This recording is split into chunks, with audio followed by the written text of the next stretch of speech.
delighted to join by Ian Salisbury. Ian, thank you very much today. No, my pleasure. Lovely to meet you. Yep, so let's dive straight into it. 15 test matches, 4 one-day internationals for England. But where did your love of cricket first start? I suppose my first love for cricket came from probably my granddad, actually, when I was younger. But only literally in backyard. I didn't actually play a game till I was about 13. Mainly because most of the cricket was on a Sunday. My family were religious and went to church, and so church was Sunday, not cricket. So, and then we didn't play at school. I was just a comprehensive school, didn't have cricket going on, so I just played in the backyard, and then all of a sudden played a game for a club called Brixworth in Northampton. So you mentioned that you didn't play cricket, until the age of 13 there. Your school, I heard that you were actually quite good at football. Oh, yeah, when I was much slimmer and faster. I played for Northampton Town Boys when I was 13 and 14. Midfielder, dynamo, wasn't very quick, wasn't... like to put your foot in? Yeah, I put my foot in, but I was pretty skinny. Ironically, my dad actually didn't like football, so it was then when it got a choice between cricket and football, I thought, well, it's better to have your dad like what you do than not. So I chose cricket. And obviously with school, I only had time for one sport as well as school. Okay, so and then moving on from your schooling days, what was your first club that you played for? I played for a club called Brixworth. There was a guy there called, he was actually at my school, a guy called Jeff Carpenter, and he had like this beautiful Northampton jumper on. And I was like, oh, I want one of those. How'd you get that? And he was sort of like, well, I play. And I was like, oh. And I was probably a little bit, like a teenage boy. I was thinking, I'm good at cricket, I'm as good as you, so why can't I play? And then his dad was the coach of the Northants under 14 side as well, and he ran the junior section at Brixworth. So I played a game against Northampton Saints, which is Graham Swan's club, and I played against them, and they had loads of Northants players, but ironically I knew some of them who played football as well. I did really well, and they invited me to trials that winter for Northants, and I got in as an opening batsman the following season. That's what when I was doing some, looking back at the history or something, you're more of a batsman to start with. I didn't bowl leg spin until I was 17. So I started out as a batsman. I played my first ever second team game for Northants. And my driver for that game was a guy called Mark Robinson, who went on to play for Northants, Sussex, Yorkshire, and obviously did a brilliant job with the coaching of the England women, which ironically I then helped out with him as well. So we go back a long way, and I made it. I was 16 playing second team game against some people like De Freitas and Chris Lewis, quality bowlers, and George Ferris, and I was thinking, wow, this is going to be hard work. I'm going to need to do something else, because I thought just making it as a batsman was going to be really difficult. So I was quite aware of my own talents, or what I could and what I couldn't do. So, and then there was a youngster playing for Northants at the time called Andy Roberts. He took up leg spin and played for England within a year. So again, I went, I can have a go at that. And then I took it up, and then I trialled down at Lord's, MCC School of Merit. They got on, so there was another coach who was Northampton, kept going. He was a coach at Lord's, so bless his soul, he's not with us anymore, John Malfay. And he kept taking me up and down, and then I got onto the MCC Young Cricketers. So I left home when I just turned 18, never bowled leg spin in a game before in my life, and then started playing for the MCC Young Cricketers as a leg spinner who could bat. There was also a gentleman I was reading up, Don Wilson. Yeah, Don Wilson was then the coach at, he's blessed him, he's not with us even now. He was a fantastic spin bowler for Yorkshire and England, amazing coach. But the beautiful thing about him, and then when I went to Sussex where Norman Gifford was coach, so I had 2 great left arm spinners for England. They didn't really coach me, all they did was, because nowadays there's 4 or 5 coaches at each county, and there's academies and all this sort of stuff. This didn't exist. It was just one coach overseeing everybody, and the great thing they did for me was just encourage me to bowl and bowl and bowl and bowl. They didn't do anything technical really, other than I remember once, I think I got videoed once. That was it. I think first time I actually saw myself bowl. Compare the analysis to now, it's chalk and cheese. Probably first time I see myself bowl was actually when I was playing games on TV. Wow, okay.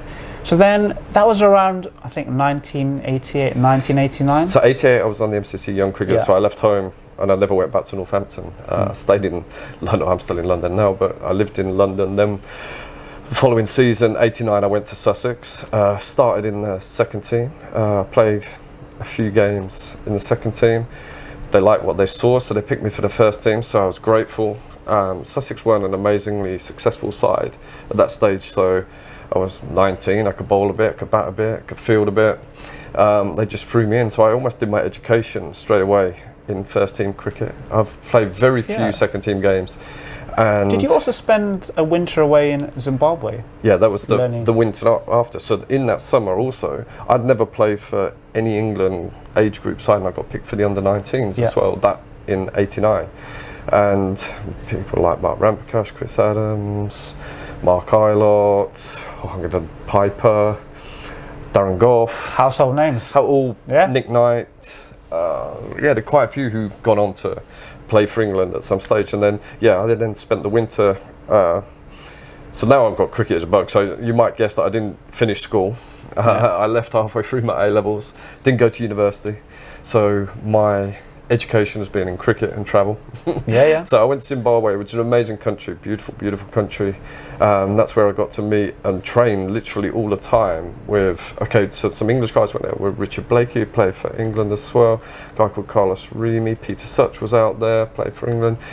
And we just have fun, and my sort of contemporaries over there in Zimbabwe, because they weren't playing Test cricket at that stage, were Flower, Brandes, a guy called Sim Peel, Graham Hick was out there, Dave Houghton, who's now coach, but he was the first Zimbabwean ever to score a Test century. So I was mixing with these guys, but we were just training, just having nets. Just it didn't help obviously, because I had to bowl at these guys later in life, particularly Andy. And it was great we knew each other from 89. As Andy, he said he's a great reader of spin bowling as well. We used to spend hours bowling, but we didn't. And that's what we did. Back in the day, it was sort of, nowadays you have all your S&C programs and how to get fit and all this sort of stuff, and you have your psychologists, you have your different analysis and all this sort of stuff. And we just batted and bowled. We just got stuck into the nets. I can't really remember ever warming up properly or anything like that, or doing any gym work or anything. We just literally run around all day batting and bowling. So then when you come back to England, I think your major breakthrough year was 1992, where you got named one of the cricketers of the year, I believe. You fast forward in this, I know what's happening here. So in between, but I also then the following year, for 2 previous winters, what's now called the England Lions, I went away with the England Lions for 2. So the end of 90, end of 91, I went to Pakistan with the England A side, which is now the Lions. We got evacuated actually because that was the first Gulf War that went on. Everything that was American and English got bombed. Luckily we escaped from Lahore overnight, so it was quite a scary time. Yeah, must have been, And we went to Sri Lanka.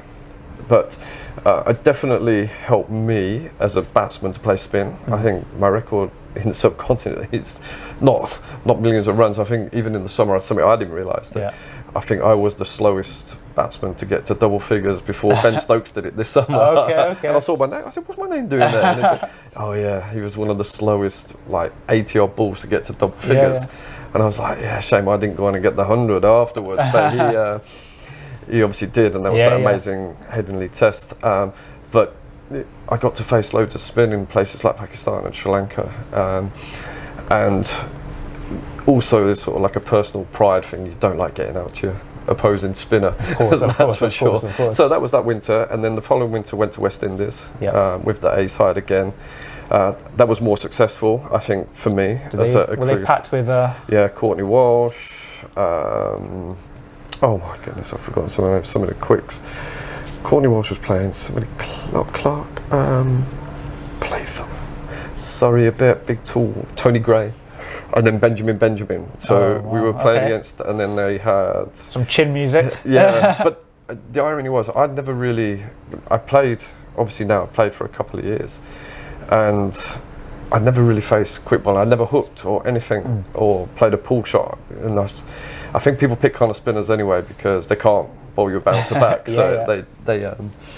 So I was just ducking. Anyway, I remember nets in Barbados. It sounds exotic, this, and the guy who served us breakfast would also come and bowl us in the nets. Right. Okay. And I was like, hey, mate. And he just literally bounced me every single ball.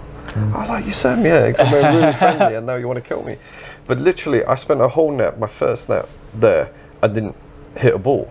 I literally just ducked as much as I weaved. It was like a boxing. It was like, and I was like, this is crazy. How am I going to score a run if this happens? You know, the simple thing about scoring runs is, there's a ball, here's a bat, you've got to hit it to score some runs. So I said to the coach at the time, Keith Fletcher, I said, look, don't have a go at me, because this could go horribly wrong, but if this keeps happening, I'm never going to score a run. I'm just going to try and play a few shots, see if I can do it. And then I learned to at least play a pull shot or a cut shot, and that's how I learned. And then I learned my batting record was not great, but I could play the odd pull shot. And then, as we said, like, 92, your major breakthrough, Yeah, and it was because I'd learned my education through first team cricket, really. I had my ups and downs. We also, I think the groundsman at Hove was also voted groundsman of the year for about 5 years in a row, and all our batters, top six, would all score 1,000 runs, so it was a flat wicket. So I had plenty of overs, but to get picked for England, I was 22. I'd been bowling leg spin for like 4 years. I didn't really know my game. I just played. You feel you weren't ready? I was probably Even ready. though your record, I'm just having a look here, 87 first class wickets at 29? Yeah.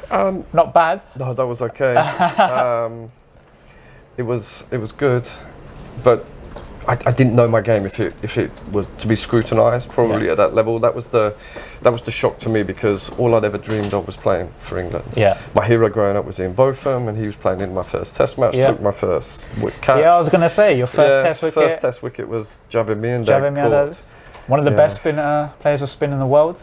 It sort of went downhill from there, I feel. But Catch IT Botham. But my hero, you know, people I grew up with, playing with them, and then him to take that catch at Lords, where I was an MCC young cricketer. The irony was I'd been given my cap the game before at Edgbaston, but it rained, so I got. It wasn't like the presentations they do now. It was just Mickey Stewart. Here's your cap. Here's your jumpers. Congrats. Good luck.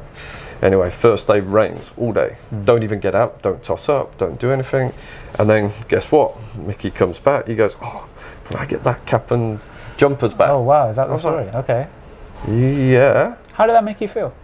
I was like, the elation of getting the cap. open mouth. Taken away, That was explained to me, obviously, that the game had changed now to a 4-day. They didn't want to play a spinner, they were going to play an extra batch. I think Ramps played, actually. Instead of me. So it was like, you know, imagine being given you something you've dreamed of, and like, here's your favourite toy. Where's £1 million? Here you go. Oh no, sorry, I want it back. But who was brilliant? Ian Botham was amazing. So he saw what happened, and he took me. This was the old Edgbaston. Took me next door into the physio room, and he just put his arm around me and said, "Mate, you will get a cap. Don't worry. You're going to have a long career. You're going to do this. This is just a minor blip." And he made me feel better, because that was my idol saying. And that's a touch of class from him. He was unreal, and I'll never forget that. He's probably done that to a few people over the years, because he's that sort of great a bloke. And he's probably done it so many times he wouldn't even remember if he did it to me or to somebody else, but to me, I will never forget that. And maybe that was the symmetry that was required to then make my debut at Lords, where I knew more people working around the ground than I did in my own team. Because it was only, like I say, 3 years before that I was playing and doing the scoreboard and running the covers on, and so I knew the groundsman, and I still know the groundsman. Well, they've just left me. But all the same people, every time I've gone back there, because I worked there, I still know the people in work in the change rooms, the one who work in the indoor school, obviously all the old ones. There's a few have died, unfortunately, now, because we're getting old, but you know, the symmetry to make my debut there was incredible. And then your first test was probably more remembered for the 50 you scored? Second test. Second test. And that goes back to this sort of pride in my batting, but also as a spinner, sometimes you can't show how passionate you are. You know, you can't then run in and bowl a quick spell. You can't, you know, show, because you have to try and be so controlled. Your passion to do well. We got smashed around. It was a really flat wicket at Old Trafford, and so it's like I had to score some runs to prove that this wicket is really flat. Yeah. And I think I got smacked around by jabbing me in that actually. I had 20 overs for 100 odd. And I was like, this is not great. But then if you look, I think Mushtaq Ahmed, who's another amazing, great at a game, he'll be remembered as a much better bowler than White was. I think he only bowled 10 overs for 50 or 10 overs for 60 in the game. So it was difficult for everybody. Yeah. And he had 500 odd runs on the board as well, and he was bowling at likes of myself. And I think myself and Chris Lewis actually saved the follow-on, and Tim Munton, a very good friend of mine as well. So I was cap 554 and he was cap 555. So, and we've been mates ever since. Irony was, we were playing Warwickshire when we both got picked for England, and we were with our respective wives at that time, and we were out for a meal, and we got the phone call together that we were in. Oh wow, so, that's a special moment. Yeah. So, but we've been on A tours and got on well. So yeah, loads of symmetry. So I'm glad I made my debut at Lord's, put it that way. The 50 was okay. So I always say, so Alex Tudor, another great friend of mine, he got 99. 99, not out against New Zealand, and we used to change next to each other. Sorry. And I always joke with him, we've both got a test 50. Just 49 runs different. I said, mate, it's not 100. It's still mine, still a 50, and still yours. In the 50 in the book, Yeah, exactly. So then, how would you actually look back at your England career? I know 15 test matches, you've played at the highest level, but also, if I'm reading back, you didn't play, you played 3 tests in a row, and then once I think, and then it was no consistency. No, there was no consistency. I suppose we can't have an interview about myself without mentioning another leg spinner that was in the world cricket at the same time. Of course. So, and that is the legend that Shane Warne, and he is a wonderful guy. I wanted to slip Shane Warne in there. Yeah, he's an amazing bowler. Growing up at the same time as him, we literally, I think he's a bit older than me. I think he's just turned 50 now. Was a hindrance as well, because he was a freak. I knew he was a freak. So the thing about it was, I knew he was an outlier. He was a leg spinner that was going to transcend, the sport. Yeah. He was just an amazing bowler, because I worked. So one side, he was bad for me, because then people were going to compare me to Shane Warne, and I was never going to be Shane Warne, as no other leg spinner's been like Shane Warne, ironically. But I knew that, because I'm going, I bet I'm working 10 times harder than you, and I can't be as good as you. So on one flip side was being compared was not good, which probably then the consistency thing, plus me overstriving, but also it made me work so hard to try and be the best that I could possibly be, and try and get better every single day. And without him, so he inspired me, but also he was a hindrance as well. So because on the back of him, I practiced so hard, and I wouldn't have had a 20-year career. And it's not always what is success. Yeah, I played for my country. Could I have played 100 tests? I would love to have done. Would I have taken, love to have taken 5-minute wicket? Of course I would have done. But it wasn't meant to be. One was him hindrance, but without him inspiring me to try and get better, I would never have had, success at Surrey, Sussex, and Warwickshire. So as we're on the topic of Shane Warne, what do you think, apart from his natural talent, what do you think makes him stand out? Or make him stand out? He must have a great mind. Yeah, he's got an amazing cricket brain. Yeah. Full stop. Yeah. If you listen to him, even commentating now, he'd be an amazing captain, an amazing coach. He's got, he understands the game. He reads the game very well. But biomechanically, and he's almost like a perfect leg spinner. Yeah. So if you want to put together, he had incredible power through the crease. He held the ball very in a relaxed manner. He never got calluses on his fingers or anything like that. So he was immensely powerful, but he just had a natural gift. But he could just bowl his best ball with his eyes shut. So it wouldn't matter if there's one person in the crowd and a dog, or 100,000. He could do that, and so mentally, he was unbelievable. I 100%, if I put down where I tried too hard, I desperately wanted to be successful and be Shane Warne for England. If anything, I probably overtrained or overfought, or I put too much pressure on myself. Yeah, I was going to say, do you think? And then going back to my sort of rise in the game, I played the game so I loved it, and all I wanted to do was just enjoy playing cricket.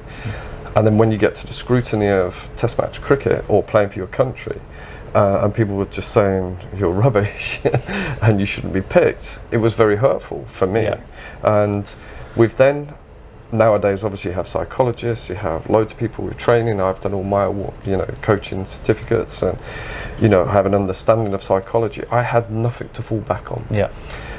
This was just then a very lonely world and place. There was a test match at the Oval in '98 where a few boos were heard. Oh, there was more than a few, in your home grounds. So must have been difficult, yeah. I was at Headingley and I've had, and it was sort of like, this is hurtful, because all I want to do is I'm trying so hard, but the harder I tried, probably more tense I got, which means if you let go of a ball here, it's going to be a full toss. You let go of here, it'll be perfect. You let go of here, it's half track. So you literally, like that much difference. The margins are there for a massive difference down the other end.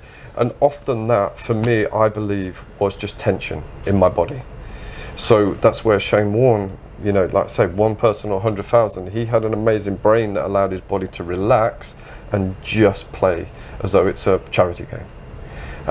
Because I know I played for England one game and it wouldn't come out great, and then literally the next game I'd be playing for Surrey and it'd come out fine. The only difference would be tension within myself. If I had my time again, which I'm very grateful for my time, I definitely would have asked for some sort of guidance or help of how to deal with that from the mental side of the game. Yes. Yeah. So then, do you also, because I know there's a lot made in the modern England era with central contracts, etc., about consistency in selection. I think I was reading back over the time span that you played, there's I think 4 coaches for England and 4 different captains. That must have also played a part? Or not, or is that? And probably 4 different selectors as well. Yeah, I'm looking here. You've got Gooch, Stewart, Atherton and Hussain as the captains during the period between your first and last test match. And as when you go to the coaches, so the common denominator, obviously, so I would never look. The common denominator is me. Yeah. So. But you see, like nowadays, where a modern day player for England will probably get the extra. They'll get the series, for example, to prove themselves, or they'll get that one extra game more than less. But if you don't take, because I don't think it would have made a difference. Okay. That's my own. The big difference would have been me. So I wouldn't want to blame anyone, because they're all fantastic, because they all wanted to pick me. So obviously doing something to get picked. So you must be playing well to get picked in the first place. So it's just then where I probably needed was just the mental side of it, to learn how to cope with the extra expectation. That would have been the coping skills. The psychologists they have now with England, they're unbelievable. And how they helped the team get through to win a World Cup, which is yesterday obviously we lost the World Cup at rugby, but we won one in the summer. Because it's very hard. Everybody in the world wants to win this competition. They're very hard to win, and it's a little bit like them when you play yourself. But I can't think of his name now. Come to me. He's the psychologist for England, and Mike Baldwin. But Owen Morgan talks about him a lot, and how he's helped the changing room and helped each individual to deal with every circumstance. And that's definitely something. I know Steve Ball came into the England team towards the end of my career. I would definitely have looked to have tapped into that to learn how to cope. And then if I could sort myself out, and then I could say, that captain, he gave me terrible fields, or this coach didn't like me, but I can't, because they were all brilliant. They wanted me to do well. It was just then I was inconsistent with my own performance, and then the more it went on, the harder it became to try and, because I desperately wanted to do well for England. And then the pressure of England, you've moved from, at this stage, from Sussex to Surrey? Yeah, Sussex to Surrey. That was I never saw that coming. Do you think the bouncier, faster pitch at Surrey helped you? I think it was just, when I played for England and some Lions and things like that, it was actually Glen Chappell was my inspiration to move county. Because I like being What year was that again? That was 97 was the first year I went to Surrey, and I didn't think I'd ever leave Sussex, so I was desperate to do well at Sussex, and because they gave me my chance, I felt very loyal to them. I helped coach the Spinners back there now. I love the club. I think it's an amazing club. And I desperately wanted to succeed there, but it just wasn't happening. And then there were sort of disagreements, a couple of things of how they went about it. So I saw we had a group of youngsters and I wanted them to go forward, and then we brought in some senior players who I'm friends with, and they're wonderful players. But it sort of took the dynamic away. And Glen Chappell, going back to Glen Chappell, he was my inspiration because he was like playing in finals and winning for Lancashire. And I think you got MOM in a couple of them as well. And I was like, okay, even if I don't have, by this time I'm in and out of England as well, I want to be able to play in a team that wins things, or to help a team win, because it's a long career. I wouldn't want to spend 20 years playing the game, which I did, and not win a trophy. Of course. So that's a competitive instinct in all. And so that was the main driver behind it, was then to go and win trophies at Surrey. And then you've obviously... Which we did. You did. You paired up with Saclane. Yeah. How was that? My spin by. Amazing guy. I feel incredibly privileged, to play in that side. We had an amazing side, amazing captain, amazing players. Saclane was just to play with a side and have a spin partner, which I'd never really had in the past, with somebody who invented like a new ball after, we've been playing the game over 100 years, and somebody to come up with a new ball was like, I just think genius. As brilliant as Shane Warne was, or is, although he said he invented loads of ball, Shane, and he was the best I've ever seen. But for Saclane to come up with this new ball, his Doosra, that went the other way, that was, I just thought, incredible. But on top of that, he's just a wonderful human being. He came from a village just outside of Lahore as well? Oh, Saclane was just such a beautiful man, inside and out. He would help everybody. We became very close. I sort of chaperoned him around with. I used to go and pick him up because we both lived at that stage near Fulham, and so I used to pick him up. He used to follow me in the car, so we learned to drive. We were coming up to a roundabout, and I was like, if we lose it, I'll wait for you. But in London, it's like, I'd go through the roundabout, and I'm like, beep, and he's there going. And then I remember going into a BP garage. He says, this light's on. I'm going, what light? And he goes, I go, oh mate, you've got like 2 miles and you got to get some fuel. So we went just off the embankment near the Oval. So we went into this BP, and then I showed him, because he's never put fuel in a car before. His English is not great. Anyway, he filled it up, and I was like, I haven't got any money. So we then we're in, and I'm sort of like, oh no, what's happening?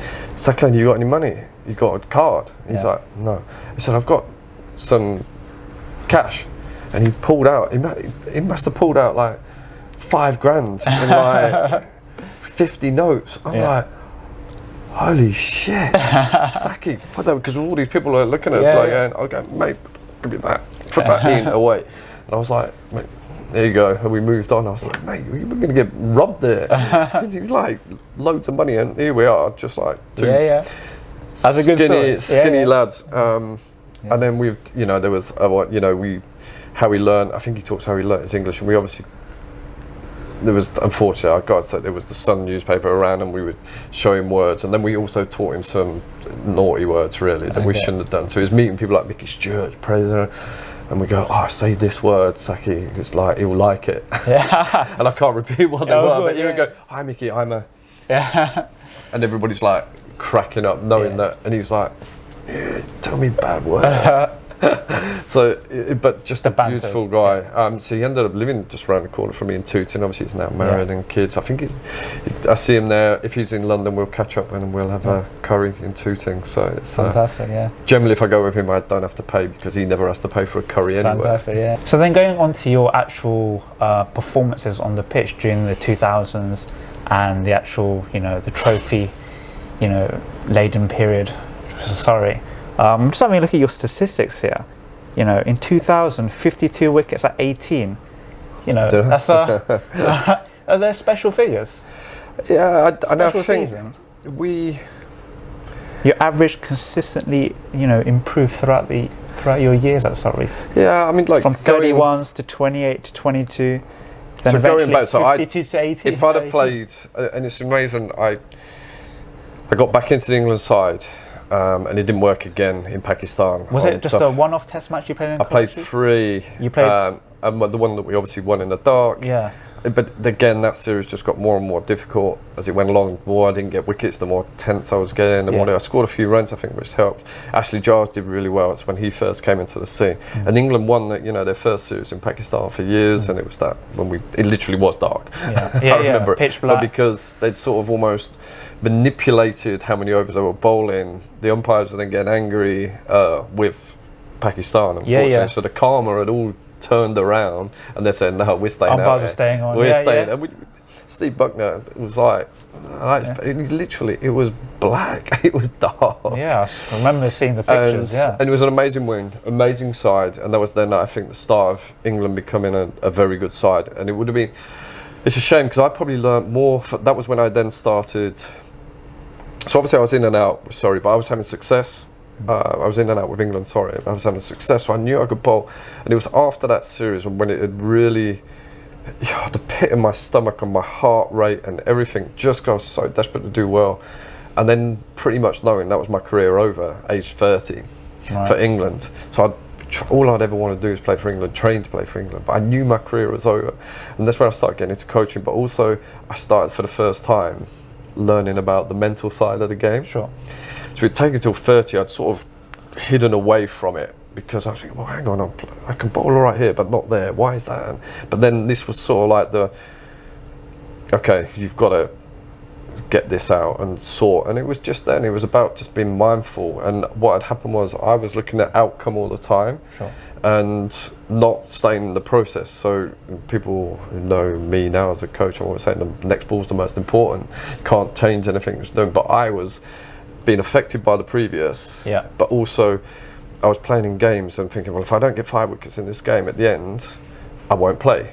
So I was going to the end and then all of a sudden playing a whole test match at times and then going, I didn't get that, but then I can't remember anything of it because I didn't stay in the moment. And so, people talk about it could be mindfulness, you can do all this, but also the techniques, the breathing techniques. So I learnt loads of. Where did you learn? I did a lot of reading. Yeah. But also then on some courses with level 4 and stuff like this, listening to and chatting to other psychologists, Steve Ball, but then a lot of reading, almost like amateur psychologists.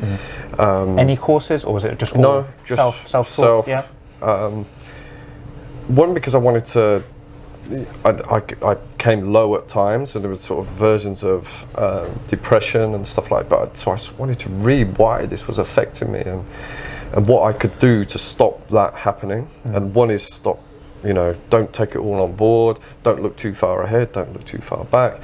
And also, I learned more about myself as a person. I'm naturally an introvert, which you think that's really difficult for you're performing on a stage in a team when you're naturally an introvert. Learning how to re-energize myself and what I'm about. I've done all my insights. I'm a helpful supporter, which then helps if I'm thinking about others. It's a bit like the Dalai Lama would say, if you're thinking about others, it's impossible to be anxious or depressed. You only become anxious or depressed if you're thinking about yourself. So learning to almost techniques of, well, what does the team need me to do next, rather than what have I got to do next, that really helped me. But I can't change what's just happened. So if I got hit, so I was accused of, I'd go for a boundary every over, and then somebody said to me, well, if you go for a boundary every over, your career numbers, you go for 3 runs and over, so how can you go for a boundary every over? I was like, yeah, you're right.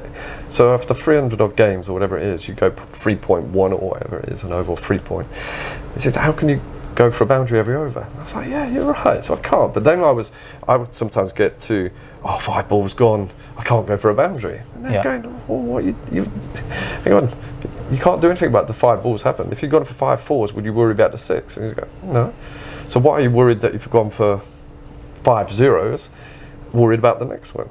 So you forget what's happened and learn but also don't concentrate on yourself. What does the team need me to do next ball? So If there's a batter down there, what does the team need to do? Well, he's just got this. What does he need to get you out? Yeah, well, get him out then. But then, how are you going to get him out? Well, you've got that field, you've got that field, and so then you're not thinking about yourself or what you have to do. But that's just from reading about stuff, and now as a coach, you know, I'm very aware of what people, and I always talk about the next ball is the most important. What does the team need me to do? Because the game of cricket gives you the answer every time. You only have to look at the board. Or in training, it tells you what you need to do next ball. Okay, you walk out to bat, you need 6 to win. It tells you every time, but you might have 20 overs to bat and you need 100 runs. Okay, so that's 100 on the board, 20 overs. If I'm going to be in with the other person, that means I'm going to face half the balls, which would be 10 overs, that's 60 balls, and I need 50, not 100. So the team need me to get 50 off 60 balls. So then you work out from there, well, what do you need to do this first? Well, not get out. It might be just stopping momentum. You touched on depression there. You know, obviously there's a lot about mental health awareness, etc. Do you think the stigma is still there for sportsmen and cricketers in particular? Sport is a lonely world for people, but as is life. You know, it doesn't. You don't have to be a sportsman to be either depressed or anxious. I think the world we live in has got such high demand on people. Kids, particularly nowadays. I think of my teenage daughter. You know, she's got to get these A levels, got to get to this university. You've got this pressure. Oh, then you've got to buy a house. You know, all these things. The whole world we live in now is pressurizing people and judging people. So somebody said to me, whenever you're asking, don't judge somebody, replace it with the word patience. That's a good way. So and then same in coaching, rather than going, oh, he can't do this, can't do that. Then we rewind and go, okay, let's be more patient. What is this? And there is stigma around. I think nowadays people will talk about it. I never talked about it at the time. I think I'm probably grateful for people like Trescothick and Trott. They've all come out and said, I think even Darren Goff's mentioned it in the past, but I think everybody has. But it was almost this thing about man up, don't show your weaknesses, don't show your vulnerabilities. Definitely when I was growing, I would never have said I was. I think now I hope, or any team that if I was involved with as a coach, I'd hope anybody would feel comfortable enough to say they have, or they feel as though they're either anxious or they're depressed. But even the wording is not nice, I think. It's almost try and ask about, you know, if you feel somebody's not doing what they should be doing at critical moments or whatever, are you okay? What are you thinking? How are you? Rather than going, are you depressed?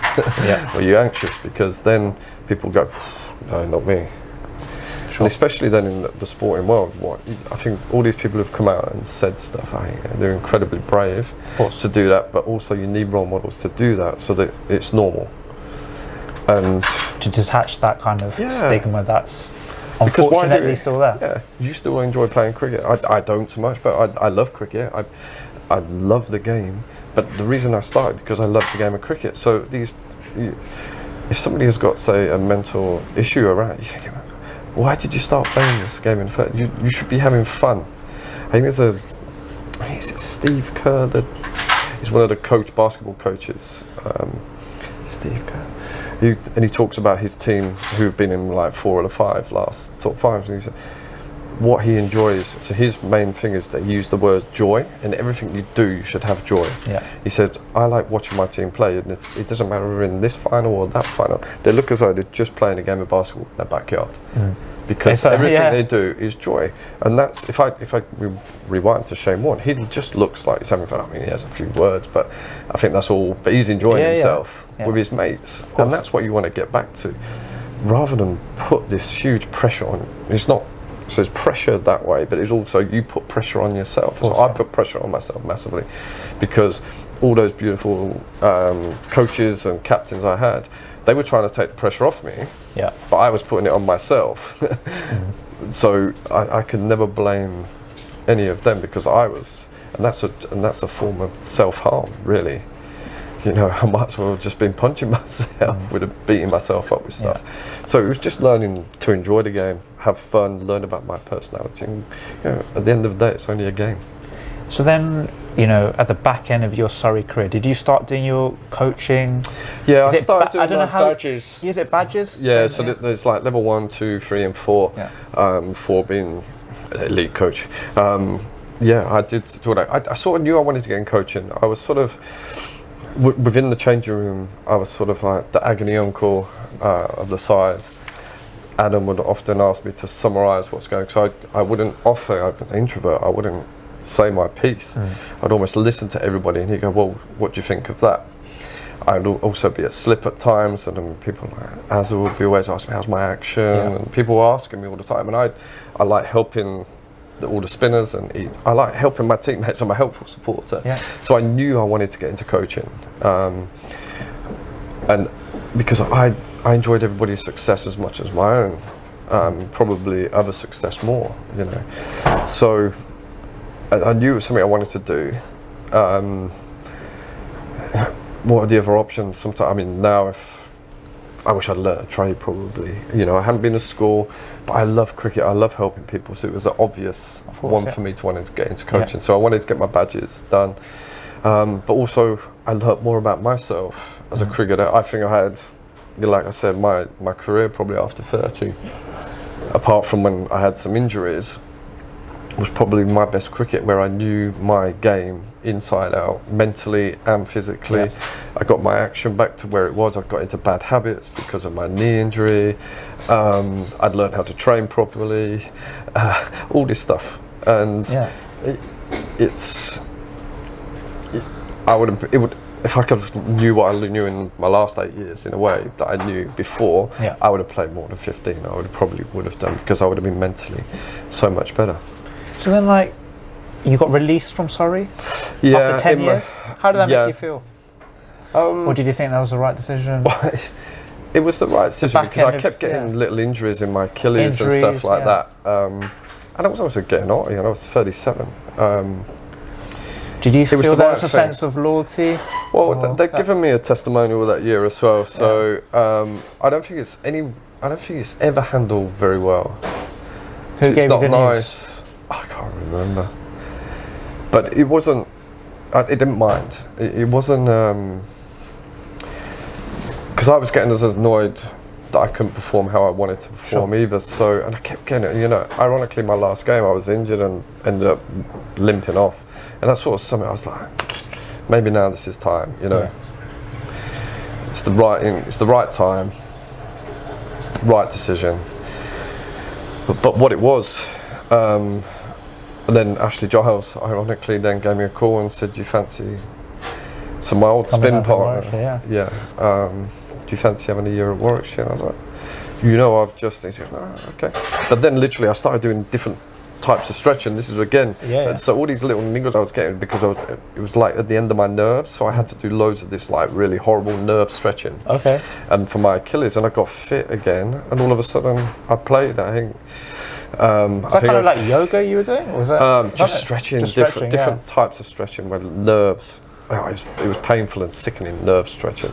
But I think I took most fifers that year in the country. I think I was the most economical T20 bowler. We got to a quarter final, we lost unfortunately.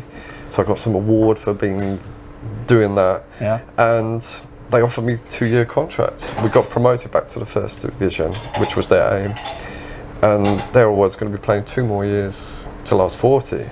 I was like, in a wonderful place. We'd put our house on the market, we were going to go.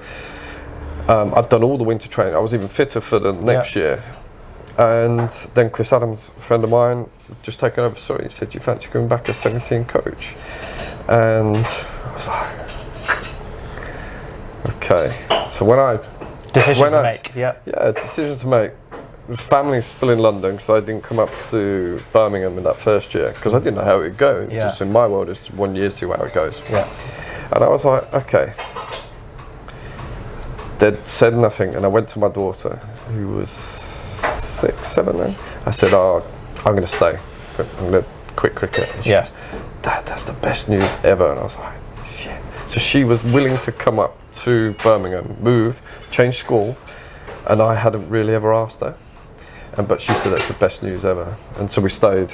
And then if I look back, so my last time when I retired released it, I limped off. Yeah. Whereas my last ball in first class cricket now was for Warwickshire, was taking a wicket. It was to get a six for, to get us promoted. It was away at Essex. I think I was 6 for 100. I think it was Tony Palladino was my last ball in first class cricket, was a 6 for to get us promoted. Most fifers in the country that year.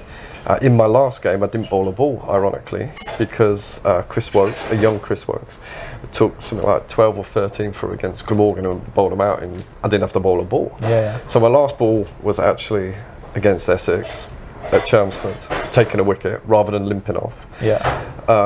I think I was caught deep extra cover, actually, unfortunately. So I got naught against Robert Croft first innings. I remember it, and I was like out to a spinner, and Crofty has been he's a wonderful cricketer, amazing bowler, and I was like, oh my God, how can I get out to Crofty as my last thing? So anyway, I come out on a pair, and I said to Wallace, who's now I think CEO or head of cricket, come on, I'm going to hit him for 6 first ball. I did, to get off my pair. I said, I don't care, this could be. Anyway, I got out, caught deep extra cover off a scene at Chantry, Chantry, I think. And that ended up being my final game. So it made the decision easier because I quit with 2 years left. Yeah. I was in good shape. A lot's changed in the last 10 years, and it was on my terms. Sure. And also I knew I wanted to get into coaching. I didn't have to move house. I could all kind of fell into place. It fell into place, and felt like it was meant to be. Yeah, and the first 2 years I was second team coach. I then learned to do a lot of coaching, did all the winter training and the programs. Chris lived down in Sussex, didn't always get up in the winter, but we won the second team championship for 2 years in a row. So my sort of first 2 years as a coach, we won trophies. Then we sort of had a rebuilding stage, and they wanted me to be sort of assistant for the first team. Sure. I don't know what the titles were. Whether Chris stayed director of cricket, or I was first team coach, and he was first team coach, and I was just whatever. It doesn't matter. And then we got promoted in my first year with the first team, and we also won a trophy, the CB40 trophy. Yeah. So, and we had cricketers getting into the England side. Dernbach, Meekers, and then I had a young Jason Roy, Rory Burns, Mika, Dernbach. Dernbach was the first T20 sort of, but he graduate, wasn't he? Gone all the way from the youth setup. So probably, but correct in saying that. But all these youngsters we had in the second team. So when I first started out, it was no surprise we won. Yeah. You know, and so I think Rory was keeping at that stage, Burns. Oh, really? And then we had Gary Wilson, who was around keeping as well. So he ended up being captain in his country. Obviously, Rory's now gone on to that, and Jason's gone on to done what he has. So we had a fantastic side. Yeah. And we did fantastic things. So, and then that sort of graduated, and then it was all sort of going swimmingly already. At that stage, young Tom Maynard had come. He never scored 100, so I see myself as a batting coach as well. He'd never scored a first class 100. He scored his first one back at Glamorgan after they'd ended badly because his dad got the sack, and then he came to Surrey, and all stuff like this. And then obviously it unravelled the following year, and so I suppose none of this could. So when I first knew that I had depression, for example, was when my best friend Ben Hollyoake died. So I had a knee injury. He'd just died. My daughter was born. All too much. So that's when I did loads more reading about stuff. But Ben was my best friend. Sure. And then that was the end of one era there when that happened, unfortunately. So me and Adam carried his coffin at the front, and Adam's an immensely strong guy. And I was telling my wife this story the other day. I said, my wedding ring, as he was lifting the coffin, we didn't have him on our shoulders. And I was like digging into my hand. I was like, oh my God, this is the heaviest thing I've ever. I was like, but he was my best friend, so his girlfriend still we see, she comes over and sees us all the time still. And then obviously sort of almost 15 years later, or less than that, so that was almost 10, just over 10 years later, obviously we had the Tom Maynard tragedy as well. He How was did it literally at our affect you and house. the Yeah, because they live rest around of the the corner. players, He lived around the corner from us with Rory. My family. He was round on a Saturday night. Thought we had a game next day. We had a barbecue. Him and his girlfriend were round at our house. He had Anya sat on his lap and all this. And it was immensely sad time. The only sort of comfort is that I'd been through this before with Ben. So I did the eulogy at Ben's funeral, and I also delivered the one for Tom on behalf of his family. But there was over thousands of people there. Yeah. Incredibly sad time, heartbreaking. And again, that was then the end of that sort of period. And then literally a year after that, both myself and Chris, so I got sacked by Surrey again. Yeah, but that kind of tragic incident must have had an immense impact on yourself, the players. It's hard to separate. Yeah, it was heartbreaking. Yeah. For everybody involved. And I remember it happened on the early Monday, and we had one game cancelled on the Wednesday, which is okay, but then we were still, because of fixtures, and on the Friday we were playing at Essex in front of TV cameras, and I remember Stephen Davis and Jason Roy both going out to bat with tears in their eyes. I was thinking, this is not right. Something's not right here. But full credit to that team. Some immensely strong characters. Gareth Batty is an amazing guy who helped carry that through for them and look after them. To carry on playing cricket when that goes on and then still do what their jobs was incredible, really incredible. And sadly, obviously, something like Rory never really came to terms with it and doesn't play cricket. Immensely talented. Hamilton Brown. Yeah, immensely talented cricketer. And then it took a bit of time for that side to rebuild, and a lot of credit. Obviously, I wasn't involved anymore, but I think sort of with Alec, new coaches, and with Gareth and people like that, they helped rebuild that, and fair play to them having success after that. Yeah. And then that period from when you left Surrey to taking up your position as the England men's physical. So there was a tough time. So you're out of work. Tough time. So I'd literally gone from finishing my career to 5 years coaching. Sorry. That was a really tough time. How are you going to pay the bills? What are you going to do? But then, during that time, unfortunately, my wife got diagnosed with first time with brain tumour. So I took time out. So I was off work, but it was a massive stage of our lives. We knew life wasn't going to be the same going forward. She's not well at the moment as we speak, 5 years on. But that was the first time she got diagnosed, so I could look after her. But it also made me look at life really differently. And so I was having to probably rebuild a coaching reputation. Obviously, we get sacked from somewhere, and there was the aftermath of what had happened at Surrey. Plus then this happened at home. Yeah. And it was then, so I just went back to I went and worked at school. Really got me back into coaching again, learning to coach from 11 upwards to 18. So it was a lot of my own theories. I started working out with Trinity School and how to enjoy the game, no coaching from the sidelines, how I coach, all this, how to create environments, all these sort of stuff, because I wanted to get back into the game, but I also wanted to, a little bit like a playground, you could, and the school were amazing to give me the freedom to do that around all the age groups, but also to then help coaches to do and create environments.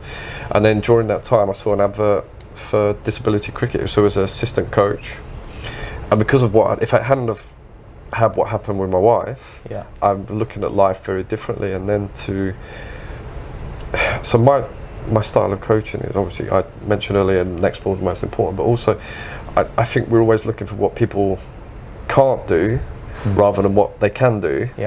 So it's almost all the courses you do is like how good you are at picking out a fault. It's like, okay, what about if we make a strength a super strength?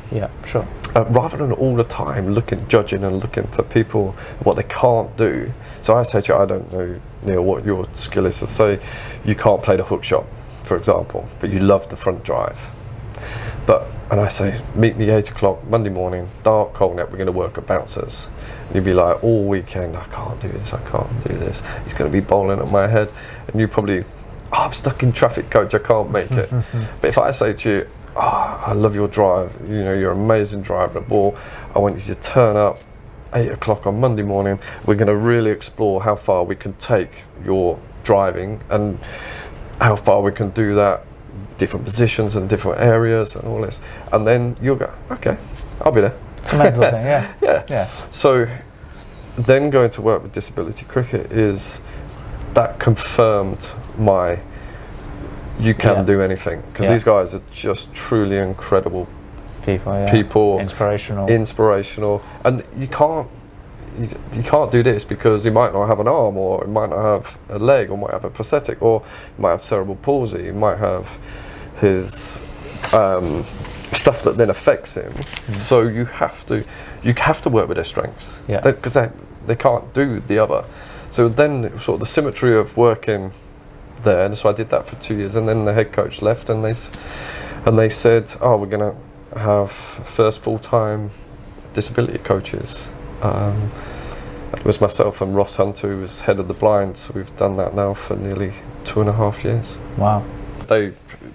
We just lost in the final this year in the World against a talented India team. A very talented India side. So that was kind of the World, is it the World Cup for it was the World Series, but it was all the countries that actually do play physical disability cricket, which is still only 5 or 6, which is a bit of a shame. You want it to be nearer 15. So it was one showcasing. I think it was brilliant that India won. They were the best side. They won all their games during the tournament. We had a rocky road. We lost a game, and then we lost some time for rain, so we had to come back. And we had to play Sunday afternoon when that was supposed to be a day off, and then we were supposed to it was supposed to be the 5th and 6th playoff on the Monday with the final and semi-final on the Tuesday. We had to play Sunday afternoon, replay a game. Then we had to play Monday afternoon to qualify. Tough schedule, So we went Sunday afternoon, Monday afternoon, and then we were playing, because we were then the second place, so second and third in the group played off to see who played the final. Right. So we then have to beat Afghanistan, who did amazing things. They beat us earlier in the tournament, so it was good to try and get revenge on them. So we played literally 3 games in 24 hours. So that's hard work for anybody, let alone people with disabilities. And so, in the final, I'd say we competed for 10 overs of the bowling and 10 overs of the batting. I just think we ran out of steam. But you don't want to use it as an excuse, because it's just what happens. We were the youngest, fittest side, and some lad called Sugar Nash just literally started hitting the ball out of the park. It was just I saw some footage of him. Very talented, incredible, and sprinting between the wickets. We were going, what's this be? He's hitting the ball out of the park, or as far as anybody else, and you're sprinting between the wickets. I'm going, wow. But that was sound like sour grapes, but they were the best side. I think it's good for the game that India won, because they'll spread the message quicker. It's amazing. So when we then played the rest of the world game on the Thursday, it was a chance to play the people who hadn't played all the time for us during the summer, and then the other 4 sides picked their 3 best players. But the year before, they picked people who hadn't played yet to give them a game, but no, this time, so the rest of the world game was actually the hardest game we had. And again, we just got beat, but we had 2 16-year-olds, a 17-year-old, 2 19-year-olds, and a 20-year-old in that side. That was, a legacy of then setting up the Lions over the last 3 winters, and watching that grow, watching the main side grow, and to have those youngsters playing against the best sides in disability and performing just bodes well for disability cricket. Do you think it also helps break down that kind of stigma, encourage parents to, there is something that... Yeah, and I think there is that. I think we're all naturally protective. Of course. I'm very protective of my daughter, and when somebody's young or she's going somewhere, you want to be sure you're handing it over, or handing your precious baby over to somebody to help them or coach them. You have to trust, your school teacher or whatever. And I think, and maybe parenting can be even more protective of your son or daughter if they have a disability. So, because people ask me about what's it like coaching this way? I say, it's just the same. Yeah. You want to get to know them, you have to build trust. So you always want to build trust, because how can I ask any player to do something if they don't trust me or respect me? So you build trust first, you build the relationship, and then you see what they can do. But I'm only ever trying to teach them what they can do rather than what they can't do. Yeah. So if you then build a reputation as a coach that's, you know, empathetic, takes the time to build a relationship with the player or the team before you ever ask them to do anything, hopefully then parents or other people go, oh, I'll go and try disability cricket with these guys, because we're not saying there's no barrier, we just say anything's possible. And do you feel that, you know, other countries around the world, you know, putting as much emphasis and opportunity? I think it's getting better. Or is it just, do you think England are leading the way in that aspect? Yeah, full respect. I mean, unfortunately, my job's going now. It's not going to be full time from March onwards, so I'm looking for new jobs as we speak. So I don't think we need to encourage it. We need to spread the word. You know, we live in a world, unfortunately, where we have racist chants in football games still in this. We've still got wars going on in this world that I can't believe. You know, I think this country is getting better at diversity. It's getting, you know, you look at how the women's game's grown. I was lucky enough to work with them during their World Cup, and I love working with the girls. So what was your role in that? I was assistant coach, looking after the spin, for 2 years leading up to the World Cup. And to be there on the side, helping them. Yeah, you know, it was an incredible day. And this is going back to, I think we are leading the way, this country, in diversity. We are getting better. We still got ways to go. You know, it's a little bit like the FA is saying, you know, well, we can't overly have a go at these people because we haven't even got our own house in order. Yeah, you know, you only have to think of the House of Commons and you think how rude people are in there. Somebody speaks and everybody shouts at them, and I think, oh my God, come on, we've got to show better examples to kids of how things should be done. So I just say, oh come on, you don't need to shout and bawl, and we can't even leave Brexit or whatever. But I just think cricket and sport are fantastic ways of helping with diversity, help lead the way with anything's possible. Just because your son or daughter is, you know, it shouldn't matter what colour they are, it shouldn't matter if they've got a disability, or they're blind, they're deaf, or they've got a learning. They should, if they love cricket, they should be able to play cricket. And they want to do it because it's fun. That's why people want to. Why did you start playing cricket in the first place? Why did I? Because it's fun and we want to enjoy it. So as a coach or somebody who has a chance of providing that, you want to keep doing that. And it shouldn't matter, boy, girl, what colour you are, what age you are. If you've got one leg or not, you should be able to play cricket. You should be able to play a game you love. So then now, what does the future hold for Ian Salisbury? You said you're... Oh, I'm looking for the next thing, I think I mentioned earlier, but my wife's not well at the moment, so that's number one priority, to make sure. I am still a consultant spin coach for Sussex. I've done some sessions there, I've done stuff with Derby as well. That's massive passion. I love coaching. I also help out a local club around the corner from me, Spencer. They've got 1,400 juniors, and one of my things that I said that I would only get involved if they massively try and push the girls section, and I think they're up to about 200 girls that are involved. So hopefully they're going to do some developments there, and we're going to try and I love helping kids, because going back to what I just said, provide fun, guidance and safe environment where people can go and enjoy cricket, and then help them achieve whatever they want to achieve. Not everybody can play for England, but my job is to help people try and maximise their potential, but also do it with a smile on your face. So I don't know. I'm currently looking. So, like I said, my number one priority is my wife, and then I'll carry on my consultancy stuff, and then see what's out there. I'd love to either be an assistant or a head coach. I'm not ego driven to want to be a head coach all the time, because it's quite nice being in charge, because you can affect the environment and you run the environment, but also you can do the same as an assistant as well. I enjoy helping people, full stop. I want people to love playing cricket and play with a smile on their face. And I just, you know, people say, you know, what's rhythm? I like people to have good rhythm, you know, which is, in my view, it's relaxed efficiency. Yeah. So you're at your best when you're relaxed, and when you're doing something efficiently, you've got rhythm. But if you watch a musician or whatever, if they're in rhythm, have they got a smile on their face? Yeah, because they're relaxed and they're being efficient. And that's, if you try and create good rhythms in your life, full stop, you know. If you were going to organise, you know, Sunday afternoon lunch, you'd make sure you'd done all your preparation, you had everything there, so you're being efficient, you make sure you're right, ovens in, prepared, then you're relaxed, you make sure you've got, you know, you write them out a drink, and then your friends, and then you're creating good rhythms for yourself. Yeah. So no, that's a good way to look at it, yeah. And it's just relaxed efficiency with a smile on your face. Perfect. Now, Ian, thank you very much for your time today. Pleasure. It's been an absolute pleasure. You've given us a great in-depth, some really touching stories as well you've told us, and I really appreciate your time today. So, Neel Khagram, Cricket Life Stories, Ian Salisbury, thank you very much. Thank you.